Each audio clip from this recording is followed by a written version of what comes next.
Спонсор выпуска новостей – гипермаркет бытовой техники и электроники rbt.ru. Скажите, газовый или электрический? А почему кнопок нет? А вентилятор есть? А фасан близит? А скидки есть? В rbt.ru стоп-цена. Так, двухкамерный холодильник Bosch с поддержкой оптимального уровня влажности всего за 28 990 рублей. Стоп-цена в rbt.ru.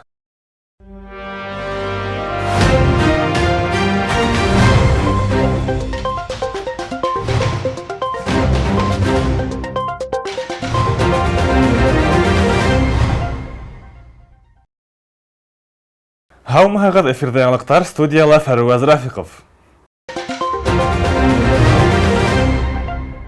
12 октябрҙән республикала ковидҡа ҡаршы сикләүҙәрҙең 3-нче этабы ғәмәлгә инде.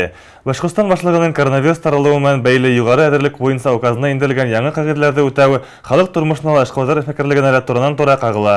Үҙгәрештәргә күнегеү еңел түгел. Тик әлегә эпидемиологик хәлде яҡшыртыу буйынса башҡа сара юҡ. Кистәнән алып Башҡортостанда ковидҡа ҡаршы 3-нче этап сикләүҙәре индерелде. Моторлыҡ, косметика, спа, массаж салондарына, солярий, сауна, физкультура һауыҡтырыу комплекстарына, фитнес-клуб, бассейн, 50 урындан күберәк кеше һыйҙырышлы йәмәғәт туҡланыу урындарында инеү өсөн вакцинация тураһында сертификат йә ковид менән ауырыуың тураһында белешмә, ПЦР-тест күрһәтергә кәрәк. Төбәктә ковид-19 сире ныҡлы таралғанлыҡтан сикләү саралары этапҡа ярашлы индерелә һәм ул 12 йәштән кешеләре ҡағылмай. 4 октябрҙән ковид хәүефһеҙлеге хаҡында документаль дәүләт һәм муниципаль учреждениеларга, музей, күргәҙмә залдарына, театр, кинотеатр, китапхана, мәҙәниәт йорто, концерт залдарына ингәндә мотлаҡ күрһәтелһә, 12 октябрҙән ондай талап сауҙа объекттарына һәм шәхси мәҙәниәт учреждениеларына ҡуйылды. Ҡала дауаханаһы биргән мәғлүмәттәргә ярашлы, һуңғы көндә генә йоғошло сиргә 10-ға яҡын кеше дуҫтары булғаны. Бөтәһе ҡалала 202 кешегә ковид диагнозы ҡуйылғаны. Ковид госпиталдә 152 сирле дауалана. Шуларҙың 10-һы реанимацияла ята. Урындағы башланғыстарҙы яҡлау программаһы беҙҙең республикала 2014 йылдан тормошҡа ашырыла. Программаға ярашлы йыл һайын социаль әһәмиәтле мәсьәләләр хәл итеүе ҡыуаныслы. Сибай ҡалаһы учреждениелары быйыл уның сектәрендә ярайһы уҡ ҙур ярҙам алды. Мәғариф, социаль һәм ҡалалаштар өсөн башҡа мөһим өлкәләрҙең эшмәкәрлеген яҡшыртыу урындағы башланғыстарҙы яҡлау программаһының төп маҡсаты. Сибай ҡалаһының Ҡояшҡай балалар баҡсаһы коллективы программала йылда ҡатнаша һәм киҫкен проблемаларын хәл итә. Был юлы улар программа секторында 43 иҫке ағас тәҙрәләрҙе заманса пластика алмаштырыуға өлгәшкән. Бинаның тышҡы йөҙө күркәмләнһә, бүлмәләрҙең йылыныуы балалар өсөн яҡшы. Почему мы выбрали именно этот проект? Был проектка беҙ иң беренсе нәүбәттә бинаның ныҡ иҫкергән ағас тәҙрәләрен алмаштырыу өсөн ҡушылдык. Тәҙрә ҙур, заманса булһа, бина шул тиклем матур күренә. Икенсе яҡтан пластик тәҙрәләрҙән ел өрмәй. Тәҙрә яңыртыу мотлаҡ. Быйыл ҡаланан тәҡдим ителгән проекттарҙың 13-ө еңеп сыҡҡан. Ҡалалаштарҙың күрһәткән инициативалар ярҙамында урынға 8 миллион һум өҫтәмә килем килгән. Хотим выразить огромную благодарность. Балаларға уңайлыҡтар булдырыуға булышлыҡ итеүсе ҡала хакимиәте, бағыусыларыбыҙ эко-партнер йәмғиәте етәкселегенә, шәхси эшҡыуар Йәнтуринаға, балалар баҡса янындағы күп ҡатлы йорттарҙа йәшәүселәргә, ғөмүмән программала еңеп сығыу өсөн барлыҡ тырышлығын һалыусыларға бөтәһенә лә ҙур рәхмәт белдерәм.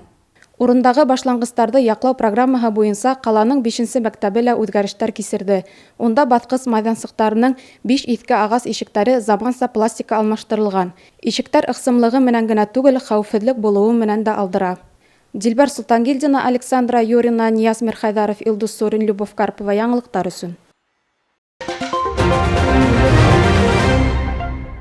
Сибай ҡалаһының магазин сауда үҙәктәренә мәҙәниәт учреждениелары буйлап рейдтар ойоштороу дауам итә. Бында тикшереүҙәр кем белер ҡурҡытыр өсөн, яза бирер өсөн түгел, кешеләрҙе ҡурҡыныс сирҙән йоҡлап алып ҡалыу өсөн үткәрелә.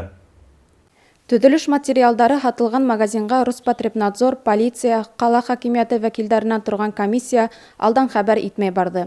Ковид-19-дан һаҡланыу саралары бында тейешле кимәлдә ҡулланылмауы асыҡланды. Бинаға ингән урында битлектәр, бирсәткәләр таратыла, ә термометрия үткәрелмәй. Эре сауда нөктәләренән тыш комиссия ҙур булмаған ойошмаларҙы ла тикшерҙе.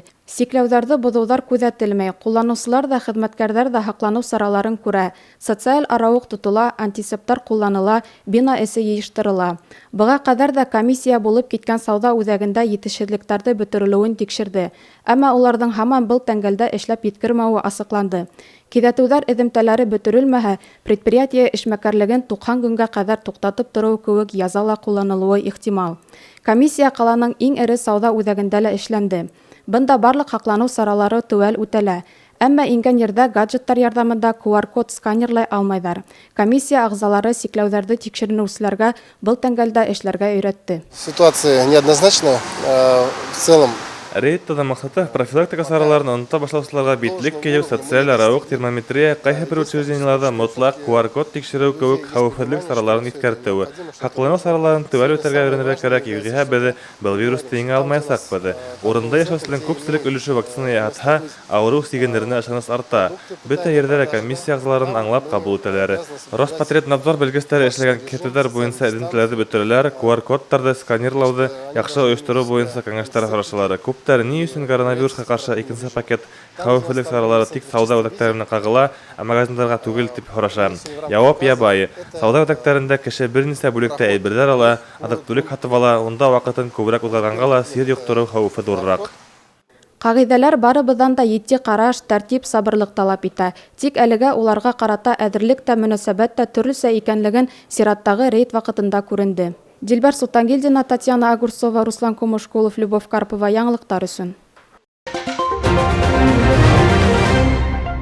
Был бүгін көндәге бөтә яңылыҡтар. Һеҙҙең өсөн мин Фәруәд Рафиҡов эшләнем. Беҙҙең бөтә сығарыштарҙы ла Instagram, YouTube һәм бәйләнештә селтәрендә ҡарай алаһығыҙ. Һау булығыҙ!